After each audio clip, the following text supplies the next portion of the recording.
my name is Joe from Lake. Welcome to my channel. You're watching Screenplay Essentials, and this is episode 2, part 2B. We'll be continuing the conversation from 2A. In this episode, I'll be presenting you the Innocent Archetype and its many different forms.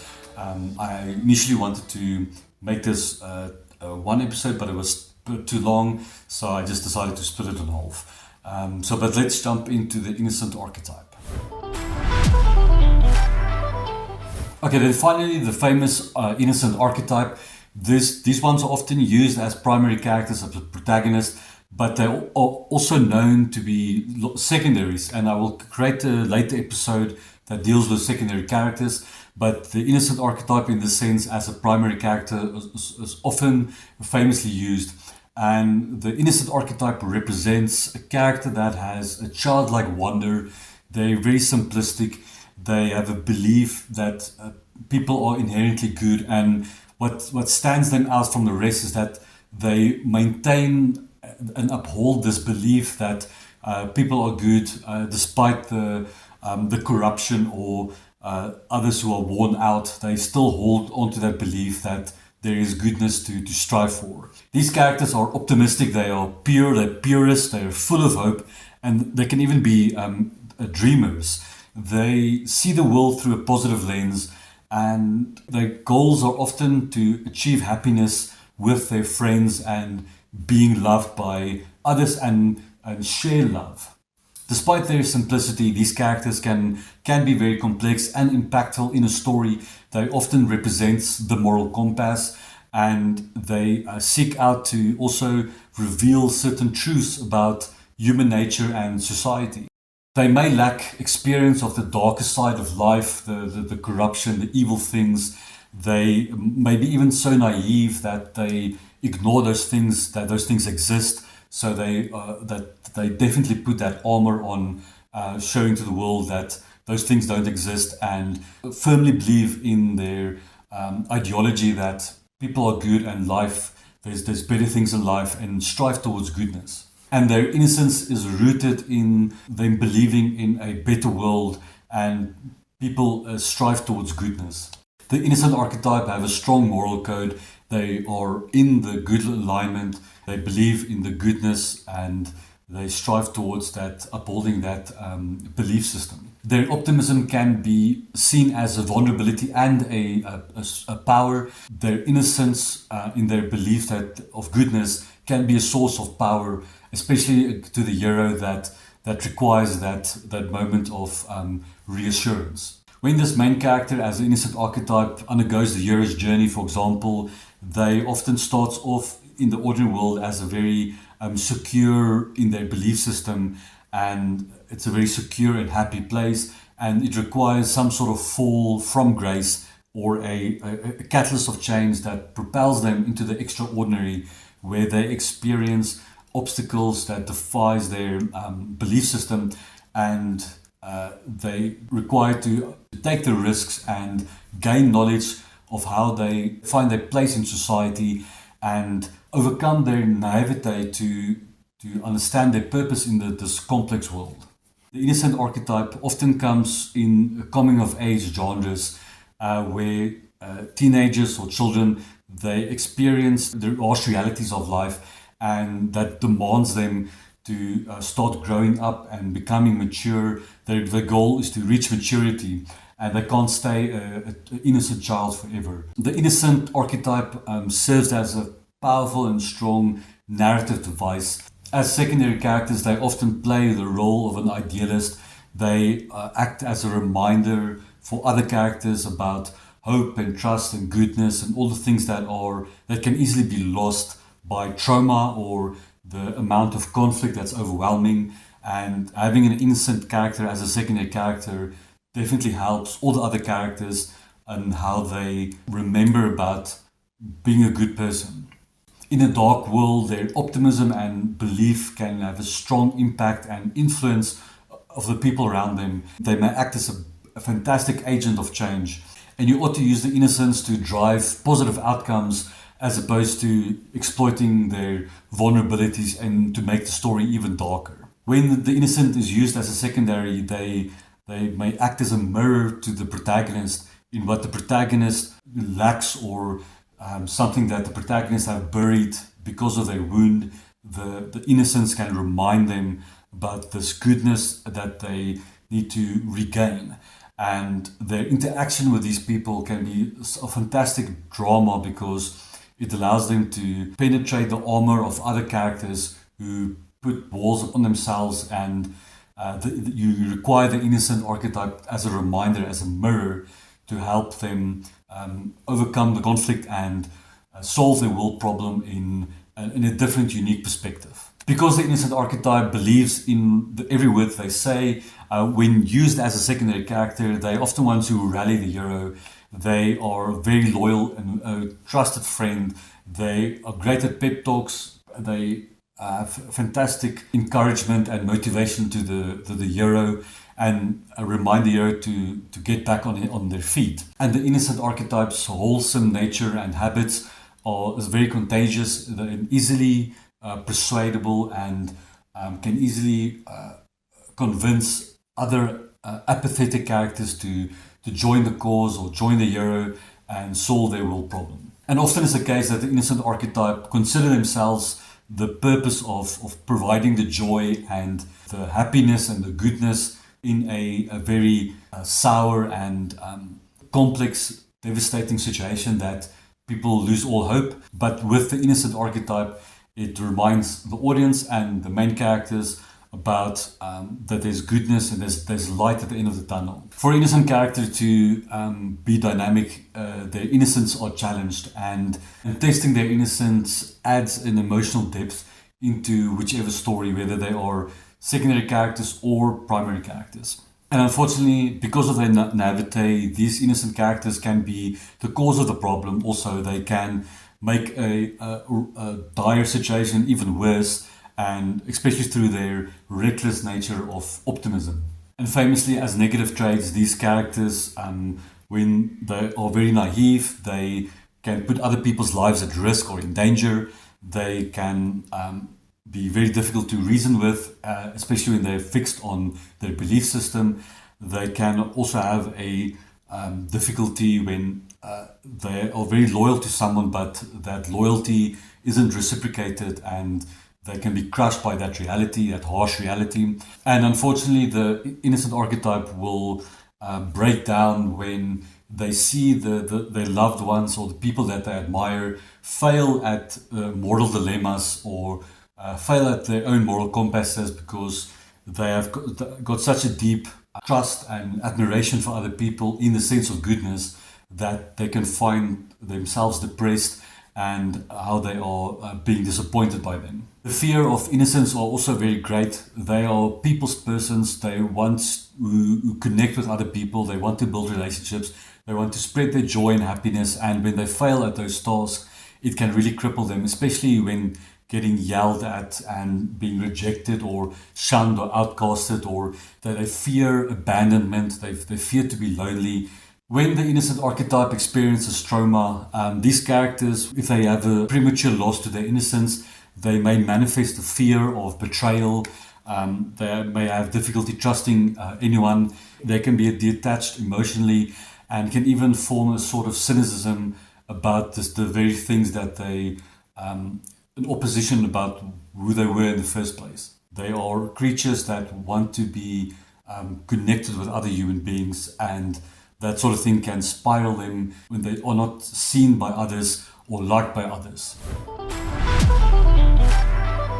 Okay, first up is the child innocent character. They are, when they're used as a main character or protagonist, the child archetype is as a very compelling and huge influence and significance in storytelling.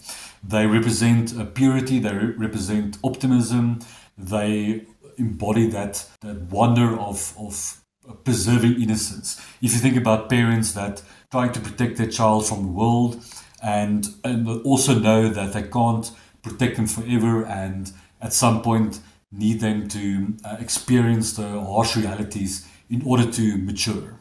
The presence of the child innocent archetype found in stories and narratives, they bring forth change often, and they have characters reflect and grow.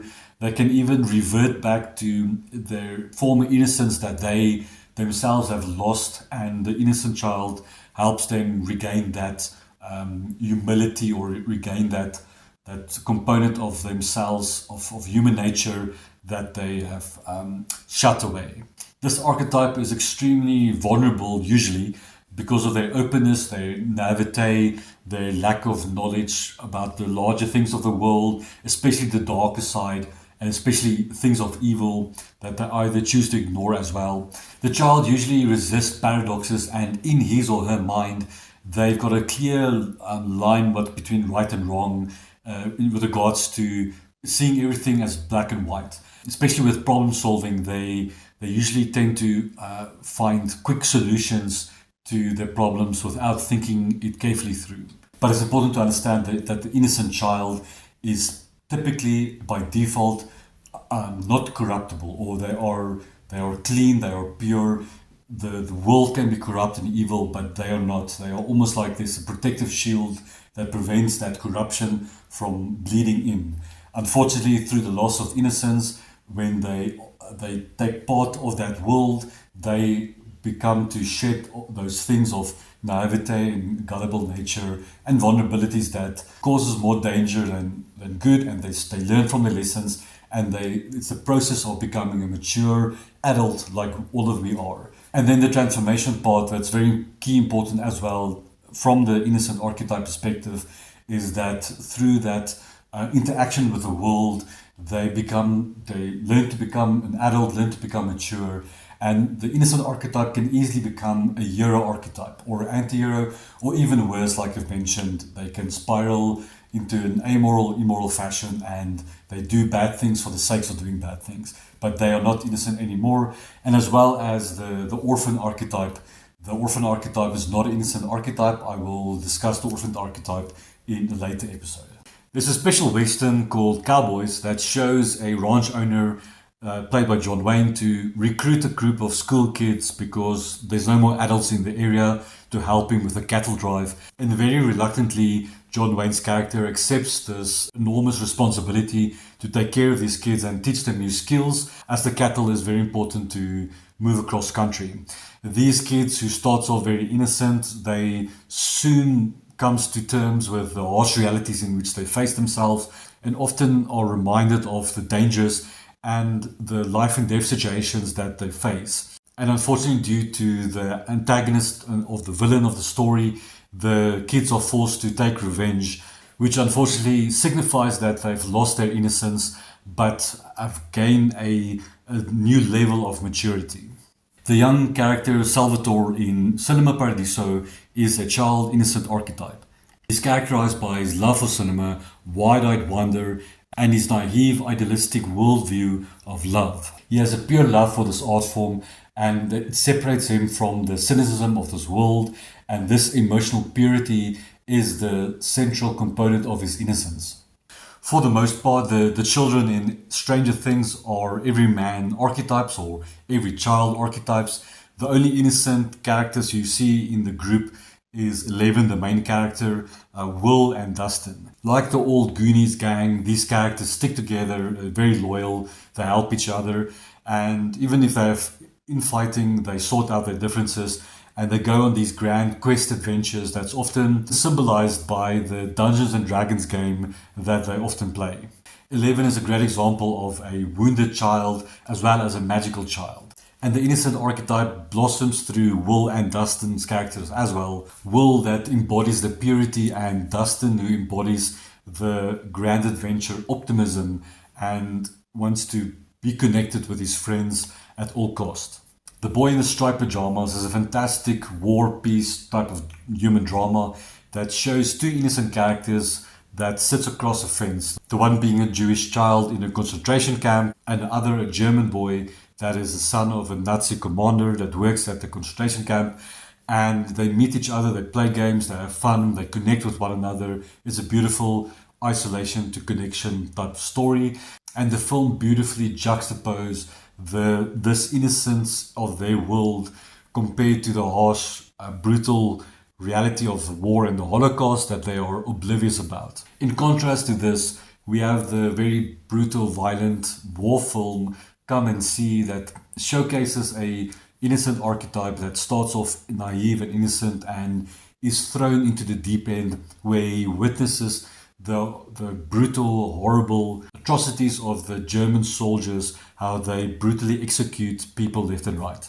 You can see the landscape of horror across this child's face as he witnesses all these things and just wants to survive. The core function or component of Studio Ghibli's innocent archetypes in their animated films is the pursuit of a utopian ideal expressed in a journey of personal growth and discovery. They desire to find a just world to live in through their own experiences rather than through romance or through a passive caregiving alone.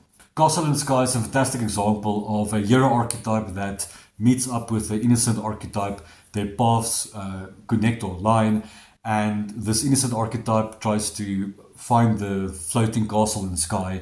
And even through her purity and her innocence, she manages to convert a group of baddies, a group of pirates that all fall behind her in her quest to find this castle. This innocence is beautifully contrasted with the villains as they act out of greed to steal the magical crystal and to capture the castle. And her character, through her innocence, tries to destroy the castle to keep it from landing in the wrong hands. And she rejects that royal heritage of hers.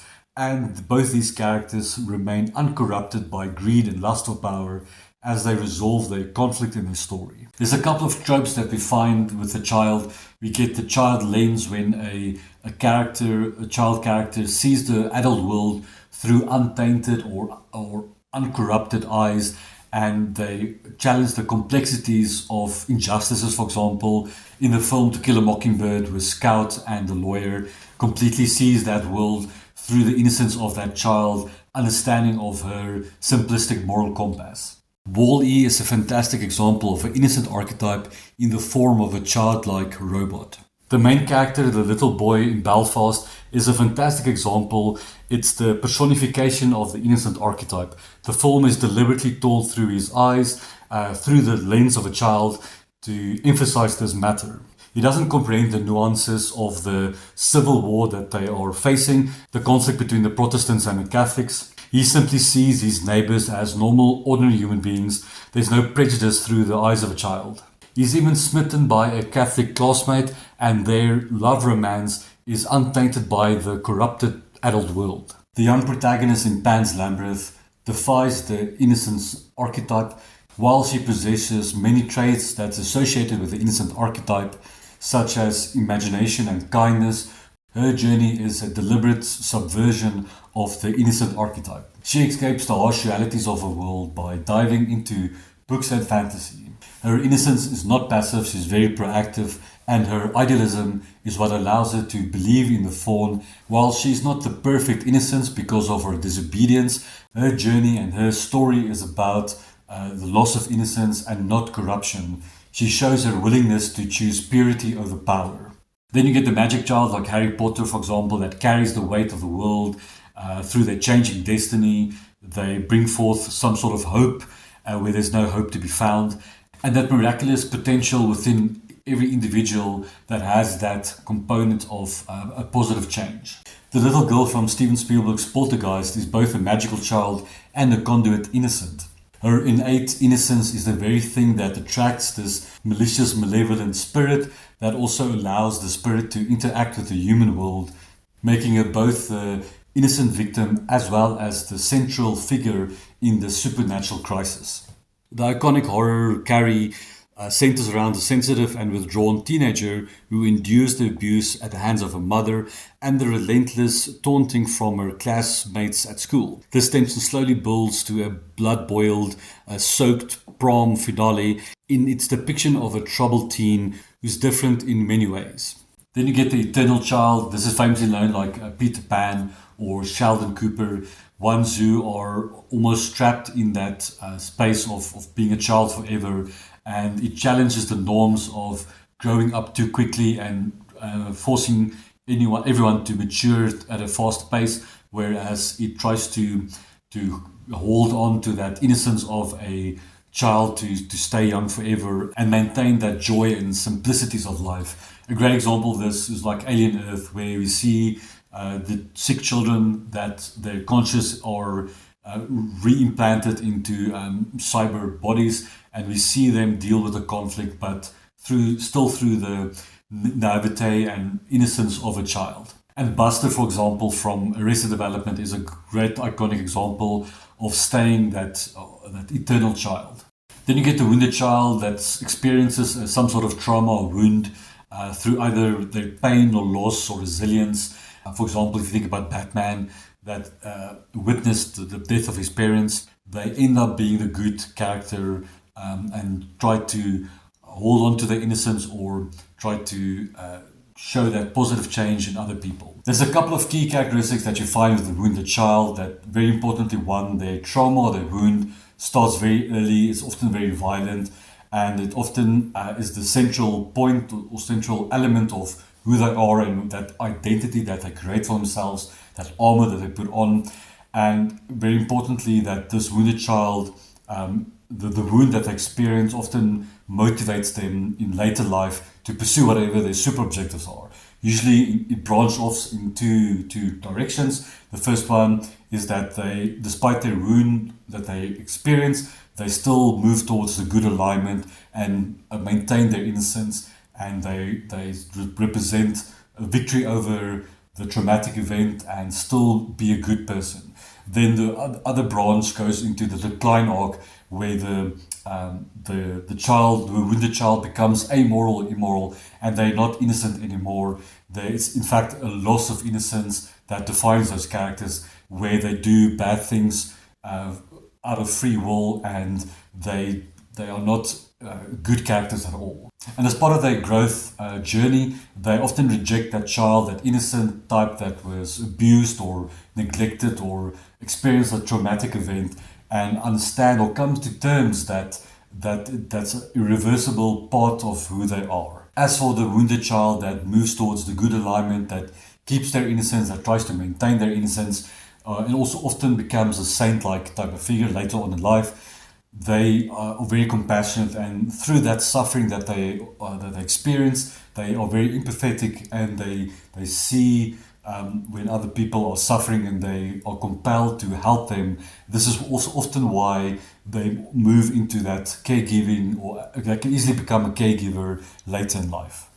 Then we get to the famous innocent teenager or teenage innocence, that is often a 16 or 17-year-old or 18-year-old that is on the cusp of experiencing the harsh realities of the world, and very specifically their innocence are tested and also very fragile. They've got a strong sense of right and wrong, despite the factual components of whether they're actually right or actually wrong.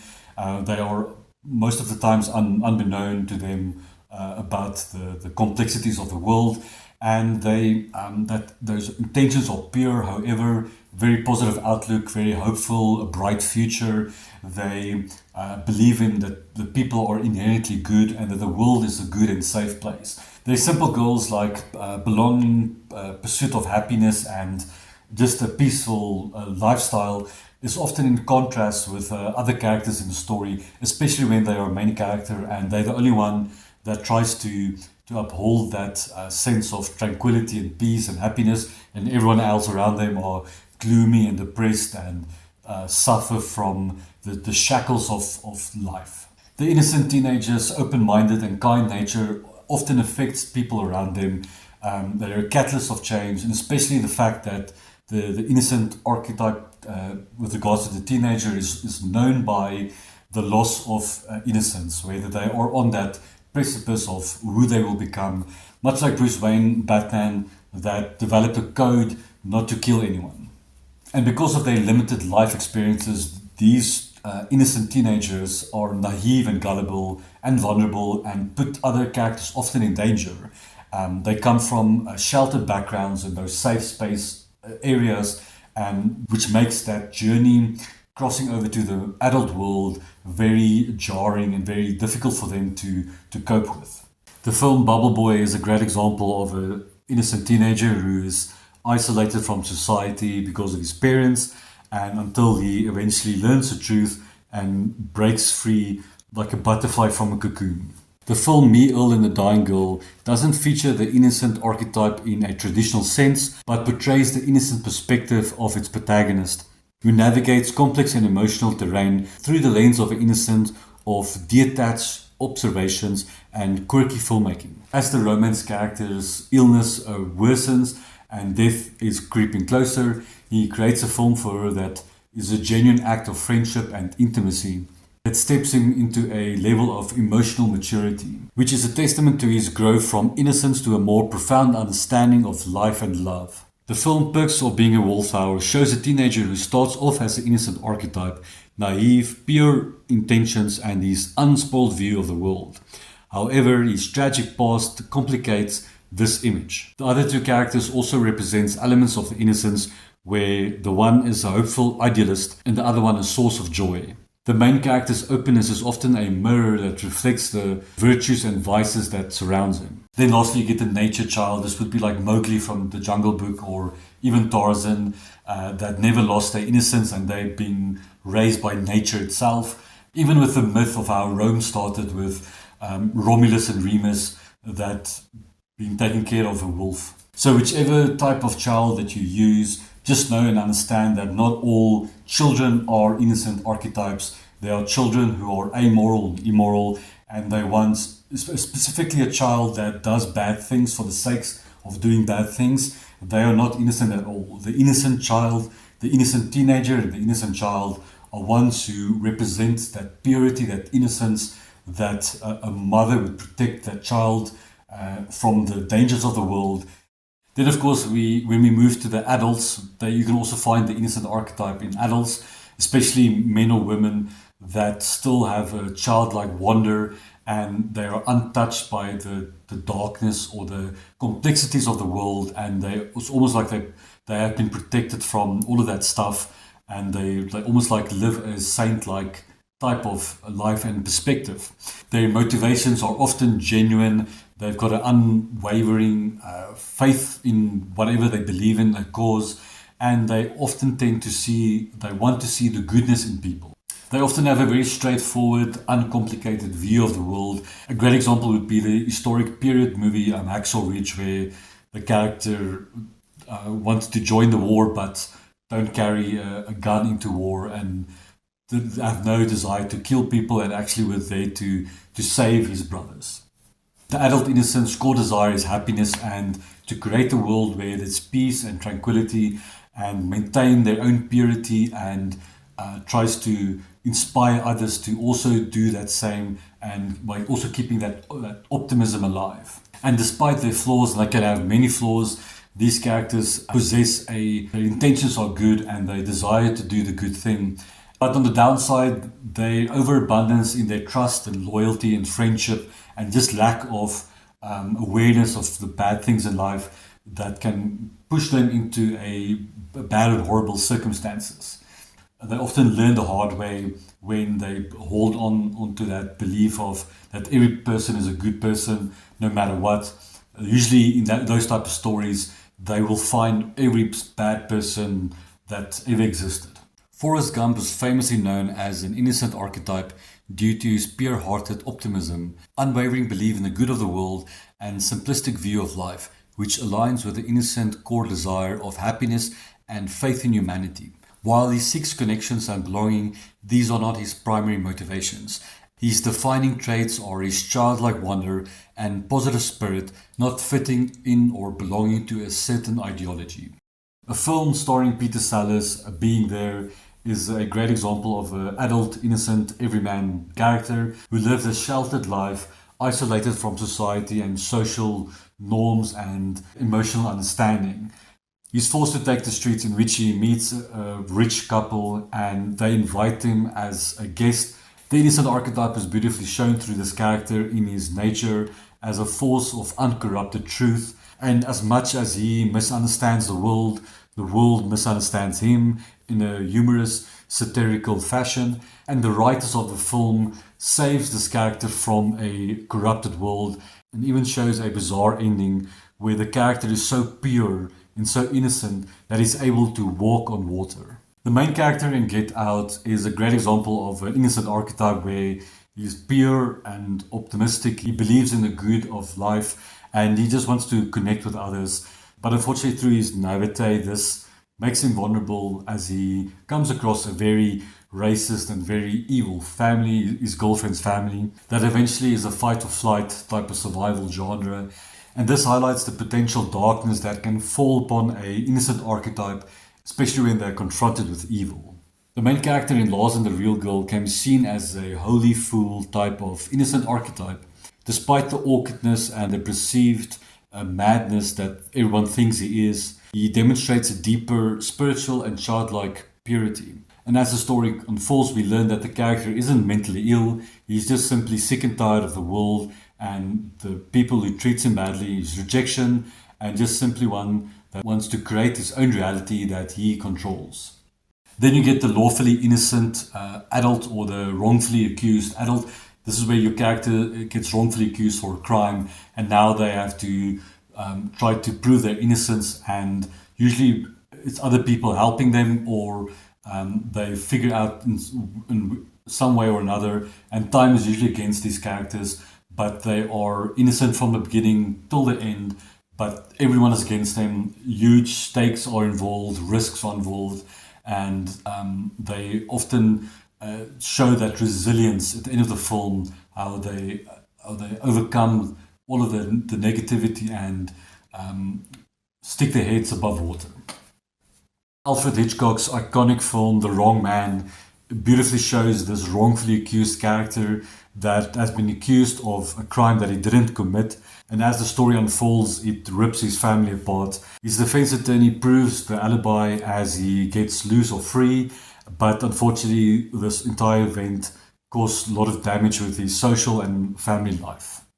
Michael Clarke Duncan's character in The Green Mile, very famously and iconically known as a wrongfully accused everyman, innocent archetype, ultimately accepting his fate rather than fighting it, possessing supernatural healing powers and a deep sorrow from the world's cruelty. His character embodies a goodness and suffering, fulfilling a Christ-like role for atoning for the sins of others through his own sacrifice. And this highlights this character's benevolent nature, which represents a pure, selfless form of good that is burdened by the world's suffering. The film Unforgiven beautifully shows a female protagonist that is released from prison and she experiences a new reality in her parole. She tries to connect with her sister, but the adopted family believes she will cause more harm. But as the plot unfolds, we learn that the character tries to hold on to the innocence that she is. Then you get the innocent, cognitive impaired adults, ones who suffer from some sort of mental illness or disorder, which can have an impact on their thinking, their reasoning, their learning, their remembering, judging, making decisions. Some of them can experiencing difficulty communicating, difficulty in concentrating and understanding the information that they're getting in from other people or the conflict that they are facing. The Good Doctor Sean Murphy shows a brilliant young surgeon with autism who faces prejudice but proves his exceptional medical talent and unique perspective. This is also true for children and innocent cognitive enhanced capabilities. For example, in Sixth Sense or Mercury Rising, Silent Fall and The Boy Who Could Fly. What's Eating Gilbert Grape is a fantastic example again where we have this cognitive impaired character that is the innocent archetype and the troubled teen that is often forced to take care of his mother and his brother. Some of these cognitive impaired adult innocence can be found in tertiary characters where, for example, the one in Fences where the character experienced a traumatic war wound and he keeps reminding people of the afterlife and serves as a strong theme and motive for that story. Then you get the Innocent Simpleton adult, which is often found in the comedy genre. They're ones who they lack intelligence, they've got a low IQ, but they make it up for being pure, compassionate, friendly, and they are very loyal, they treat their friends well, and they have a sense of altruism in their lives. These characters may not be the sharpest tool in the shed, but they always mean well and they treat other people well. won't hurt a fly. And unfortunately, because of their naivete and gullible nature and lack of intelligence to make proper choices and decisions, other characters control them or often manipulate them, especially if it's villains.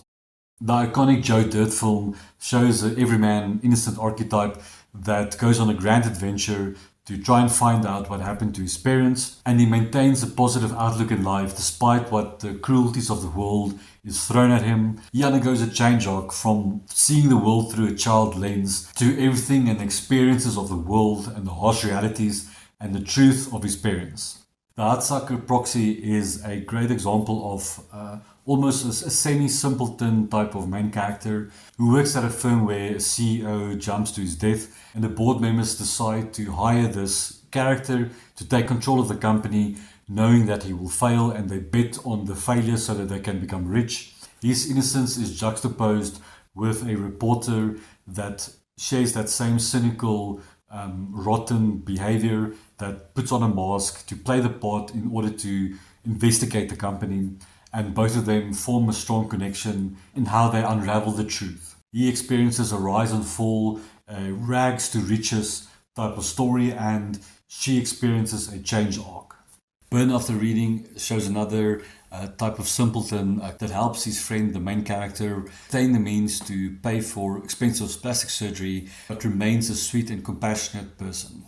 The famous Cheers TV show that showed Woody as a very likable and almost childlike, and his predecessor Coach, who, because he was old and forgetful, fall into that innocent archetype. Friends with Joey, the dim-witted womanizer but incredibly loyal and caring friend. Aaron from The Office is always cheerful and general but not too bright. Seinfeld's Kramer, the only person who cares about his fellow human beings in the franchise. Blackadder's loyal sidekick embodies the iconic archetype beautifully throughout the 4 seasons.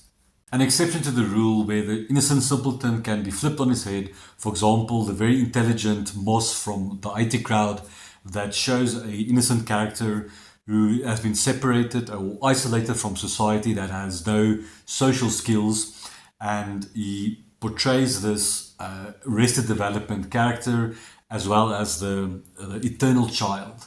And this uncorrupted innocence is contrasted by the very cynical or depressive or even fake it till I make it personalities found in his co-workers. Which also brings us to the Fool, which is also rooted in the innocent archetype, much different from the innocent simpleton.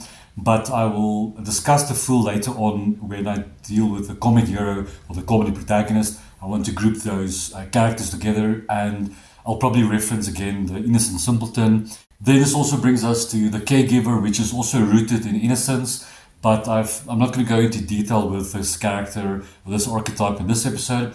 I've decided to put the caregiver with the mentor archetype in one episode because the caregiver is often seen as a saint or a superego type of character, which also the mentor archetype falls under. So I will discuss these 2 characters in a much later episode. Then lastly, we get to the muse. The muse forms part of the innocent archetype with a few differences, but there's also a darker muse, but I will discuss the darker muse in a different episode. But the standard straightforward muse represents an artistic expression, and this character is a beacon for imagination and energy, and she inspires others to follow the same suit. The innocent muse is often represented in the feminine entity of the divine feminine, and these characters they represent creativity and mystery. By default, the innocent is known to represent that happiness, that joy, that simplicity, that purity that they try to maintain, and often act as a reminder for other characters that loses that.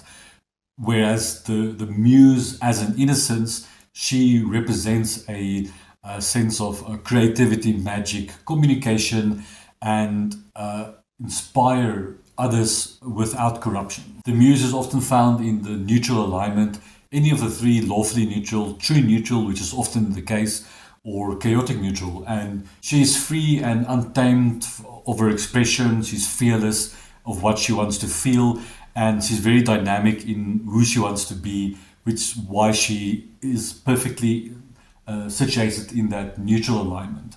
She would whisper ideas into the character's ear in a joyful manner, and she would ignite the spark of creativity and encourage the character to delve deeper emotionally and find that sense of creation and try to exceed what their wildest dreams or their wildest expectations. And she can even get restless when characters don't respect her or don't follow her inspiration and creativity.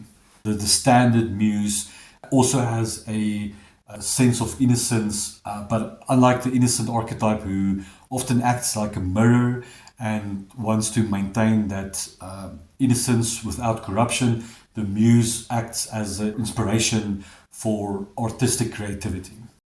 The film The Muse shows a Hollywood screenwriter that enlists the aid of a modern-day muse who proves to test his patience. The film Amelie shows a main character protagonist that uses her proactive and independent spirit to spread joy and kindness to those around her, acting as a catalyst for positive change. And even Snow White from the Disney cartoons is a beautiful example of a innocent muse archetype that represents purity and vulnerability, and she adopts the mother-like figure to inspire goodness within the dwarves. And of course, two very different muses can be seen in the rom-com Forgetting Sarah Marshall, where the Sarah character is a tragic muse or a dark muse, compared to Rachel, who is an authentic muse.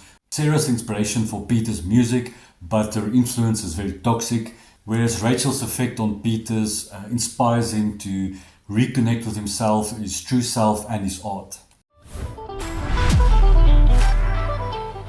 In conclusion, this is it for the Innocent Archetype. I could probably add more examples, but hopefully the ones I've shared with you paints the picture.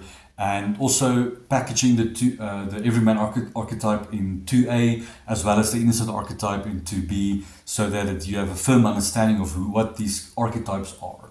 And I also want to note that archetypes don't walk around with stickers on their chest like I'm a hero archetype, or I'm an anti-hero archetype, or I'm an innocent child, or I'm a everyman redeemer. No one walks around with those labels, and you shouldn't treat archetypes in that fashion. But it's an effective thing to do is to learn and just to study these archetypes a bit closer and understand who they are and how they tick, so that you can implement that effectively into your own unique story. For example, I wrote shot and made a film 10 years ago, and I had an innocent archetype in that story. And I didn't realize at that time I had an innocent archetype, and what I know now, I could definitely beautifully elevated that story, tied it in with the themes, and just design a better narrative structure, how the innocent archetype relates to my protagonist as a secondary character, and how it could have effectively made such a more beautiful and compelling story to watch. And I encourage you to always do research when you understand, when you realize, oh, wait a minute, I've got actually a character in my story that is an innocent. Maybe I should just do a bit of research about the innocent archetype, so that there's something you will definitely find in the research that you can add to your story and implement into your story and entertain your audience on a much more effective way. In the next episode, part 3, I'll be exploring 2 examples of everyman archetypes that are very famously used as main characters. This is the lawyer and the detective, and they are as old as cinema itself, and I'll explore those archetypes in part 3. Thank you for watching. Please like and subscribe, and I see you in the next episode.